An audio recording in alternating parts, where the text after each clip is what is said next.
Being a sect within a sect, most of the Anarchs are still under the auspices of the Camarilla, with only the most radical Anarchs wanting complete secession from the Ivory Tower. Most Anarchs realize the usefulness of the structure that already exists. However, they believe that it is rotten from within and that it needs change so that Camarilla would be successful as the grand protector of kindred as it purports to be. However, what that change is specifically, it varies from Anarch to Anarch. As a social phenomenon, Anarchs are committed more to change than to any particular way of making it happen. They want redistribution of power from top to bottom, and they want their society to be based on merit rather than age and privilege. Whatever approach they take towards that change, the cause of the Anarchs is egalitarian. This is what makes the Anarchs such a thorn in the side of the established society of the damned. Few elders, from wherever they hail from, want to relinquish the comforts that they have fought so long and hard for. Ancillai strive for the comforts of the elders and don't want to share the same benefits with some fledgling with just a few days under the knight. Even Neonites have little sympathy for the Anarchs. On the other hand, Sabat sees the Anarchs as a tool and cannon fodder to use against the Camarilla.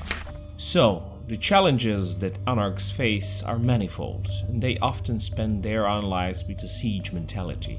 However, the Anarch Revolt that started many centuries ago hasn't died. It has simply gone underground, and there are many who would challenge the stasis that characterizes kindred society in these final nights. The 14th century was a bad time to be undead in Europe. In 1231, Pope Gregory IX instituted Papal Inquisition, an established tribunal of ecclesiastical judges charged with rooting out and eradicating heresy. The network of these judges grew rapidly, and wherever they went, Inquisition came with them. Deep from within the fanatical orders of the Church came a secret organization called the Society of Leopold, which has been given an additional task by the Pope to find and destroy any and all unnatural threats to the Church. The Society of Leopold was terrifyingly efficient, and by the beginning of the 14th century, Cainites of Europe knew that they had a serious enemy. Up to that point, Cainites assumed that no mortal would dare to raise a hand against them, and now inquisitors made them run for their own lives. Throughout the Western Europe, many Cainites felt the fire of the Inquisition, and most heavily in Spain, where Inquisition has been founded. The vast majority of casualties occurred among the Spanish Bruja, La Sombra and Ventru, particularly among the Neonites of those clans. Predictably, elders went into hiding, leaving their children to themselves or even sacrificing their children to the torches in hopes that the gaze of the ever-watching Inquisition would move away from them. However, many of their progeny escaped from the clutches of the Inquisition, and as a result, many young Bruja and La Sombra had no elders to whom they were beholden. In their hubris, they declared the war on Church and its Inquisition, and alongside with that, the tensions between the Neonites and elders began to rise. Many Cainites braced themselves for some kind of explosion which came from a totally unexpected direction. In 1381, a mortal named Wat Tyler led a group of English peasants in a revolt against the local nobility, which resulted in the killing of the Archbishop of Canterbury and a short siege of London. Wat Tyler had a lover, Patricia of Bolingbroke, who was captured and condemned to death by the king. However, she caught the attention of the famous Bruja Robin Leland, who embraced her in her cell, and she swore a pledge to fight for justice for all eternity. By the time she escaped her cell, her lover, Wat Tyler, was already dead. And to honor him, she renamed herself Tyler and led a band of followers against the English nobility until it was clear that she cannot overthrow the feudal system in England. Escaping to Spain, she came into contact with a Ventru elder Hardestadt, who proposed the creation of a new organization called Camarilla. However, Tyler didn't see the difference between this organization and the nobility that destroyed her family. So she gathered a large coterie with the already enraged Brugha and Lasombra Neonites and attacked Harderstadt's castle. Although her band was almost destroyed, she managed to get a hold of Harderstadt and commit the Amaranth on him. Word of her successful attack on Ventru Elder spread throughout Europe like wildfire and set off the powder keg in Spain. Young Brugha went completely mad and turned on their elders, calling themselves Anarchs to trumpet their defiance against the tradition of elders' absolute dominion over their progeny. Of course, elders fought back, and the blood was spilled over the many cities of Spain, and much of that blood belonged to the Ancillae, who were trapped between the elders and Neonites. Although the initial impetus for the attack was pure revenge, Anarchs were bound together by strong belief that elders' dominion over them would never stop unless they gained some control over their own destiny and force elders to respond to their concerns. In spite of their numbers and fury, Anarchs faced a daunting challenge of fighting a war against a vastly more cunning, experienced, and resourceful foe. Poor communication and organization due to the still thriving rivalries and hatreds amongst the Brugha also didn't help their cause, and the elders had the patience and resources to win the war of attrition. However, words of the Anarch Revolt had spread across Europe, and young Cainites began to demand more privileges and freedom, and conspire against their sires. This gave elders more reason and determination to tighten their grip over the Cainites under their influence and preserve the jus noctis that they considered their God-given right. Lasombra elders were particularly harsh and restrictive to their children, even to the point of not allowing them to leave their havens. However, one Lasombra elder from Italy saw this situation as an opportunity, and he was reputedly the last child of the Lasombra Antediluvian. From the year 1400, he secretly started to support the Anarch Movement, helping to organize groups, select leaders, and strengthen the communication between Neonites across Europe, especially young Lasombra in Italy. Most importantly, he traveled to the Balkans and Holy Land, where he made contact with the Esamites, who have been moving through Europe committing diablerie in their quest for spiritual fulfillment. The revolt has made access to Elder Vitae difficult, as they needed muscle which Brugha had in quantity. On the other hand, Anarchs needed their skills as assassins, diplomats, and sorcerers. This alliance turned out to be hell for the elders, especially in Spain, and perfect for the Asamites as they got their Amaranth and Anarchs as they got their revenge. As elder after elder began to fall under their onslaught, many Cainites from other clans considered joining the revolt and ending subservience to their masters. Not surprisingly, Italy was next place where revolt sprang up, and Gratiano and his coterie were quietly preparing nearly 50 years for this to happen. A large group of Lasombra Neonites and Ancillae vowed to join the Brugha of Spain, and the revolt was even more successful than in Spain, raging for the next 35 years in Italy. In 1483, Gratiano himself led a charge group of Brugha, Lasombra, and Esamite Anarchs in an attack on the Lasombra Antediluvians' haven in Sicily. After enormous losses on both sides, a few surviving Anarchs fell upon the dormant Lasombra and drained the ancient dry. With the loss of their antediluvian, within 2 years Lasombra elders were either converted to the Anarch cause or chased out of Italy. To the absolute amazement of the Lasombra Anarchs, Gratiano never took over as a figurehead of the clan, and proclaimed that the Lasombra would no longer be oppressed by their elders, who would henceforth be chosen based on their worth. Of course, remaining Lasombra dissolved into darkness of intra-clan warfare, from which later came out Sabbat. At the same time in Eastern Europe, things were faring very poorly for Clan Zemiti. Their ancestral lands faced attack from west by the Germans, east by the Mongols, south by the Turks, and from north by the Teutonic Knights. Far worse than that was the pressure from the Tremere, whose new and powerful magic was overwhelming the magic of the Elder Tzimisce. Elders followed a path similar to the ones of their peers from Spain, sacrificing their children to die in their stead. In the midst of all this destruction, a group of Neonites led by Cainites Velia and Lugoj discovered a game-changing Coldunic ritual that could break the blood bond by which they were held in thrall by their elders. This ritual soon became the Volderi, and Lugoj became known as Bloodbreaker. The secret of the Volderi spread quickly among the Neonites, and when the blood bonds began to dissolve, many of them realized that they hated their cruel sires, who had no reason to doubt the loyalty of their progeny. Some of the Neonites stayed loyal to their sires, but most of the younger generation joined Lugoj, Bloodbreaker, and in 1459 they turned their fury against their sires.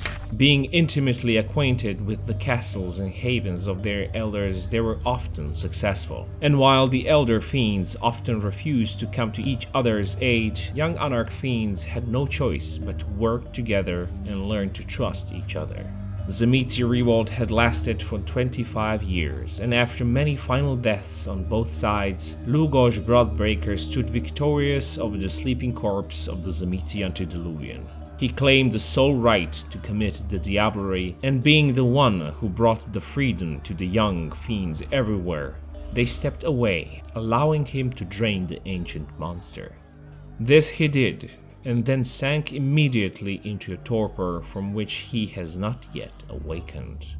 In spite of their victory over their oppressors, things were not much better for the young Anarch fiends. Their clan's mortal and Cainite enemies continued to press them, especially the cowardly Tremere, who followed Anarch Revolt and occupied many of the castles that they have won at great cost by the Anarchs. As a result, quite a few Tzimisce Anarchs chose to head west into Central and Western Europe.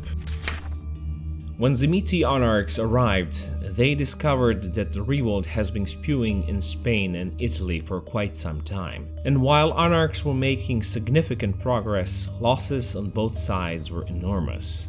Rest of Europe kept a close eye on the events and tension was ever rising, but with the arrival of the fiends, the balance was completely upset.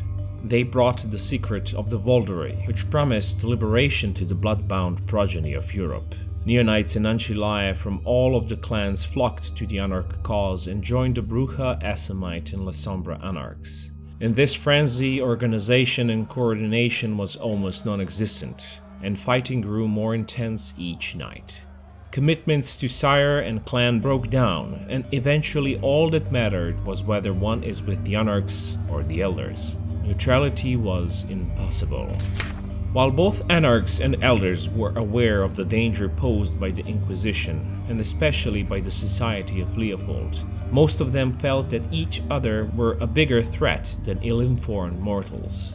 That attitude caused both sides to become sloppy about hiding their activities from mortal eyes. As evidence of the presence of supernatural entities continued to mount, the Inquisition and Society of Leopold took note and petitioned Pope Innocent VIII to release Summis Desiderantes Affectivus, which officially made witchcraft a concern of the Inquisition. With the entire Inquisition behind it, Society of Leopold struck hard against the Cainites of Europe.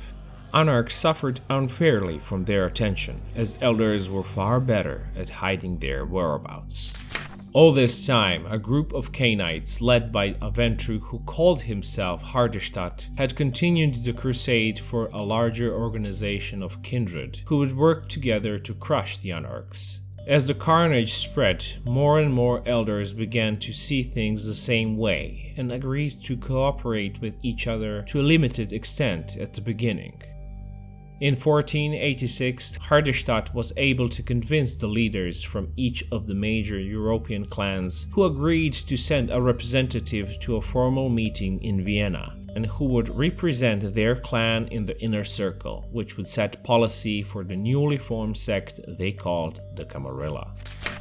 The founding of the Camarilla was the beginning of the end for the Anarchs. every day their numbers were reduced by the Inquisition and Camarilla. Finally, in 1493, Harderstad offered to meet with the leaders of the Anarchs to discuss a peace settlement. Although Europe screamed eternal struggle, wisest of the Anarch leaders realized that it was better to negotiate terms while they still had some power.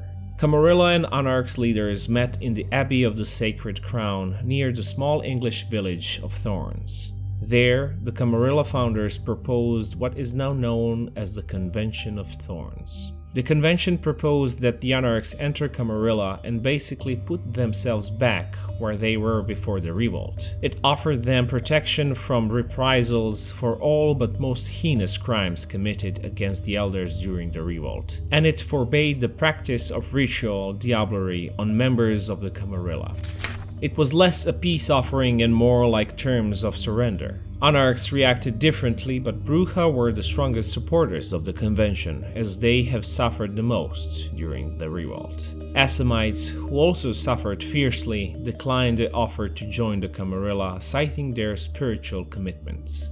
The Camarilla founders attempted to pressure them with the most horrible torture of their 6 captured Assamite leaders, and even tortured one to death to prove their commitment. However, Assamite representatives said that while death of their elders would certainly be regrettable, it would not change the fact at hand, and that he would not sign away the sovereignty of his clan. He offered to pay a reasonable ransom for their captured elders, and Camarilla founders, knowing that they have lost the upper hand, accepted their ransom. Assamites left the Thorns, but the prohibition against diablerie still remained, and Tremere cursed the Assamites so that the blood of other Cainites was poisonous to them.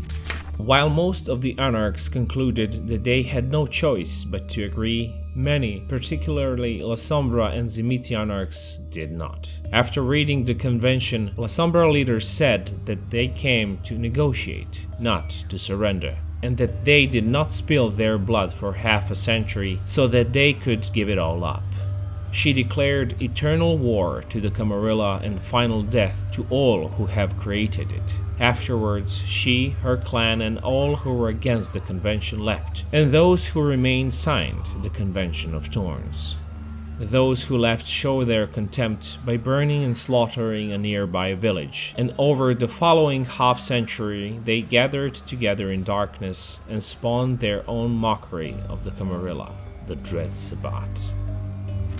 After all this death and destruction, the Anarchs returned to the status quo without having gained a single thing. Camarilla affairs appeared to have continued just as if all this horrible waste of unlife has never even happened. But that was hardly the case, as the impact on the relationships between all kindred was huge. While the founding of the Camarilla and Sabbat were critical outcomes of the Anarch Revolt, the most important outcomes were the lessons that it brought to all of the kindred.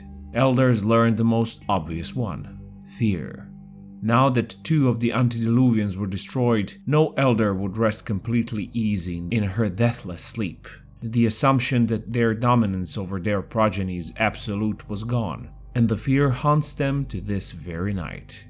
If the Camarilla have been willing to negotiate rather than assert back its dominance, and share even a bit of its power, it would have disarmed the Anarchs. Most of them would believe that they have achieved some of their goals, and Sabbat might never have come into existence. Instead, by dictating terms, Camarilla just hardened the resolve of the Anarchs. The Anarchs learned several lessons from the revolt. First was that no matter how powerful or well-guarded an elder might be, if one is willing and with enough numbers, anyone could be destroyed. No matter how oppressed after the revolt, Anarchs nurtured a spark of hope and passed it down to their children, who did the same. Even more important lesson that they learned was that the relationship between elder and neonite was just a myth. Anarch philosophers believed that each kindred was independent and free, with the right to choose his own path. This vision of a society of equal kindred is the true legacy of the Anarch Revolt. For almost 300 years, the Camarilla laid its claim of domain over Europe in relative peace, and while many Anarchs had escaped to the American colonies, elders were content with their hegemony over Europe. However, after 1789, the Anarchs of Europe have been affected by the American Revolution, and mortal philosophy of Paine, Adams, Jefferson, and Franklin resonated a great deal with them. Mortals of France who were stirred by the events from across the Atlantic began to grumble about their treatment from the King Louis XVI and his nobility, and they were secretly urged by some prominent Anarchs. When the lower class of Paris stormed the Bastille, they were joined by a number of kindred who had had enough of Toreador's domain in France and saw political activism as an opportunity to strike back. The event was not the usual kindred manipulation of mortals for their ends, as the French Anarchs who supported the revolution identified with mortal revolutionaries and felt real kinship. After the successful revolution, Anarchs wanted to spread it to the other countries, but they were betrayed by their mortal allies. The National Convention, which was founded to rule France, was dissolved into wrangling committees, and that situation was further influenced by the Toreador and Ventrue, who saw this opportunity to seize back control. They installed Bonaparte as the head of the government in 1799, who brought swift end to the egalitarian reforms of the revolution, and Toreador were once again dominant faction in France. After this, Anarchs went silent, but the French Revolution put Camarilla on notice that no matter how defeated, there will always be some Anarchs to bear the banner of revolution. With the return of Toreador to power in France, more Anarchs fled to America, which was still considered as an unimportant wilderness by the Camarilla. However, Sabbat had presence in America, and even with its constant internal wars, Anarchs still failed to create large-scale domains for themselves. Lack of central organization and constant pursuit from Sabbat and Archons of the Camarilla made it difficult for them to stand on their feet. Eventually, Camarilla came to America, and in its typical fashion it began to systematically claim domains in major cities on the East Coast. However, the conflicts between the domestic Anarchs and highly better organized usurpers was rarely violent, as it didn't need to be. They were politely pointed to the west, and Anarchs, knowing that they were outmatched, just went further to the west. By the 1900, a large number of Anarchs ended on the west coast, populating San Francisco and especially what is now Los Angeles. Los Angeles quickly expanded into one of the largest cities in the West world, and Camarilla recognized that it needed to establish its presence. It appointed Don Sebastian Juan Dominguez as a prince with the condition to deal with the Anarch problem. Unfortunately for the Camarilla, they misjudged the Spaniard, who proved to be vain, indolent, surrounding himself with effete toreadors like himself, and did not pay much attention to Anarchs. As a result, many Anarchs made the exodus to Los Angeles, and one of them was Bruja Anarch named Jeremy McNeil, who was embraced in the 17th century after the Anarch Revolt, but his sire, James, had been part of Tyler's initial Peasant Revolt in 1381. He taught Jeremy to love freedom and fight oppression, making him an internal rebel. His presence indirectly influenced the arrival of Anarch luminaries such as Salvador Garcia, Margaret Foucault, and the notorious Smiling Jack. Over the time, the majority of Los Angeles kindred became disgusted by Don Sebastian's unpredictable and often oppressive behavior, which was all too familiar to the Anarchs. They reasoned that here in California they finally had the opportunity to establish kindred utopia, an egalitarian free state. By 1944, the rumblings and discontent of the local kindred reached even Don Sebastian's ear, who in order to deal with the problem ordered Jeremy McNeil to be detained and savagely beaten, thinking that that act would kill any desire for the revolt. Many Anarchs saw that beating as the rallying point for a new revolt, but McNeil advised patience and preparation. So they studied the prince and the Primogen for months, and at the end of 1944, the second Anarch revolt began. Majority of the attacks were successful, and it ended by Don Sebastian being slain by Salvador Garcia. After their initial success in Los Angeles, the Anarchs moved south and liberated San Diego, but were stopped in San Francisco. Nonetheless, they achieved a great deal in a couple of months. The coalition called itself the Anarch Free State, that stretched from the Mexican border to San Jose. The Revolutionary Council adopted a set of principles of governance for the Free State which they called the Status Perfectus, and then it dissolved itself. Although based on earlier Anarch philosophies, the Status Perfectus was a revolutionary document that stated Anarch dream of egalitarian kindred society. Unfortunately, after the Second Revolt, rather than joining together, they split into small cross-clan coteries, claiming geographical areas which they called baronies, and set their own rules and restrictions. It was almost as if, in the absence of the Camarilla, they had to recreate it themselves. Anarch philosophers argued amongst themselves over what was the reason for this inability to create a grander kindred society, but they never had a chance to find out. The Free State did prove that it could withstand direct attack by the Sabbat in 1965, an enormous civil war between kindred and mortal gangs in 1992, but were ultimately too precarious during Cathayan invasion in 1998. Cathayans concluded that it was not economically feasible to take the Anarch Free State by force, so they used divide and conquer strategy. They offered assistance to warring Anarch gangs and cleverly sold themselves as peace bringers and enforcers of egalitarian dream. By the end of 2000, Los Angeles was virtually the domain of the so-called New Promise Mandarinate. Ones lacking an understanding of the Anarchs would assume and conclude that the fall of the Free State was the end of Anarchs as an organized political movement. Although the Anarch Free State is no more, Anarchs have spread across the United States and Europe, spreading the message of freedom, equality, and choice. Since there is now nowhere to go for the discontent kindred when they have had enough under the weight of Camarilla, it can be argued that the Anarch movement is even more dangerous than before. Additionally, once again, elders have stopped worrying about the Anarchs, considering them just as a band of disgruntled kindred with the sole desire to destroy their elders. That belief is dangerous, as they underestimate and misunderstand the power of the Anarch cause. That cause is much more. It refuses to accept status quo, and it strives to overcome hatred fostered by their elders and create better, more just kindred society. That belief can never be destroyed, no matter how defeated the Anarchs are, and as long as oppression exists, there will always be an Anarch movement to carry the torch of Libertas.